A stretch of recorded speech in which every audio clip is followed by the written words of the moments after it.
कृष्णाय वासुदेवाय हरे परमात्मने प्रणतः कलेशनाशाय गोविंदाय नमः। कृष्ण जन्माष्टमी की आप सभी को हार्दिक शुभकामना। कृष्ण जन्माष्टमी के दिन इस कथा का श्रवण जरूर करें, यानी भगवान कृष्ण के जन्म की कथा जरूर सुनें।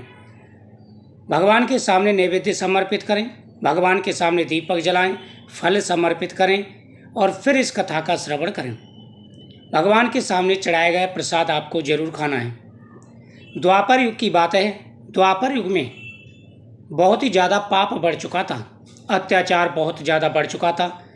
माता पृथ्वी ब्रह्मदेव के पास गई और कहने लगी कि हे ब्रह्मदेव, पाप बहुत ज़्यादा बढ़ गया है, अब मुझसे पाप सहन नहीं होता, इसका कोई निवारण बताइए। ब्रह्मदेव कहते हैं कि देवी, इन सभी चीज़ों का निवारण तो भगवान विष्णु करते हैं, हमें नारायण के पास चलना चाहिए। सभी नारायण के पास जाते हैं और भगवान विष्णु से प्रार्थना करते हैं कि प्रभु, अत्याचार बहुत ही ज़्यादा बढ़ चुके हैं, कंस ने चारों तरफ हाहाकार मचा रखा है, अब आप अवतार लीजिए, क्योंकि उससे देवता मनुष्य कोई भी सुरक्षित नहीं है। भगवान विष्णु बोले कि हे देवी, मेरे अवतार का बहुत जल्दी समय आ चुका है, लेकिन इस बार मैं अवतार नहीं लूँगा। इस बार भगवान श्री कृष्ण का अवतार होगा पूर्ण कलाओं के साथ में।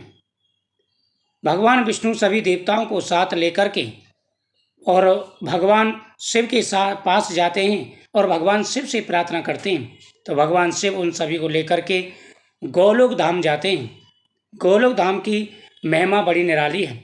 वहाँ की सुंदरता ही, वहाँ की भक्ति, वहाँ का जो वातावरण वर्णन नहीं किया जा सकता, क्योंकि माँ कण कण में राधा राधा राधा राधा हर समय उच्चारण होता रहता है।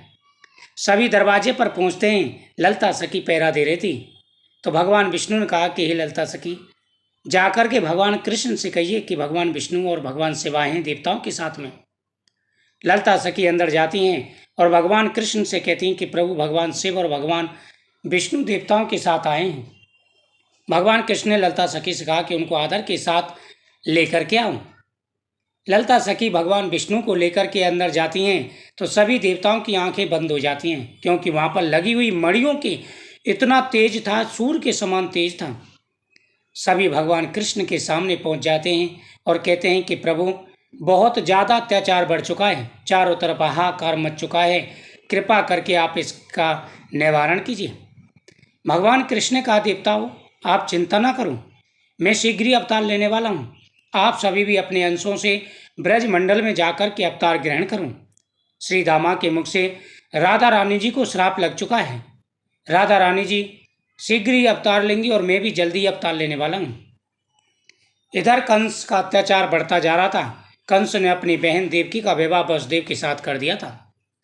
जब वह माता देवकी को विदा करने के लिए जा रहा था, उसी समय आकाशवाणी हुई कि हे कंस, जिसको तू इतने प्यार से विदा कर रहा है, उसकी 8वीं संतान के हाथ से तेरा काल होगा। यह सुनकर के कंस बड़ा परेशान हो जाता है, क्रोध में आ जाता है और तलवार निकाल करके अपनी बहन के पति यानी वसुदेव को मारने लग जाता है। उसी समय देवकी कहती है कि भाई, आपको सिर्फ संतान से मतलब है, जो भी मेरी संतान होगी मैं आपको दे दूंगी, लेकिन इनको छोड़ दीजिए। कंस उनको कारागार में डाल देता है। देवकी के जो भी संतान होती, जो भी पुत्र होता, कंस उन्हें मार देता और बड़ा प्रसन्न होता। इस प्रकार से कंस ने 6 पुत्र मार दिए। 7वां बलराम जी के रूप में आए थे, जो कि माता रोहिणी के गर्भ में चले गए थे। अब आती है 8वें संतान की बारी।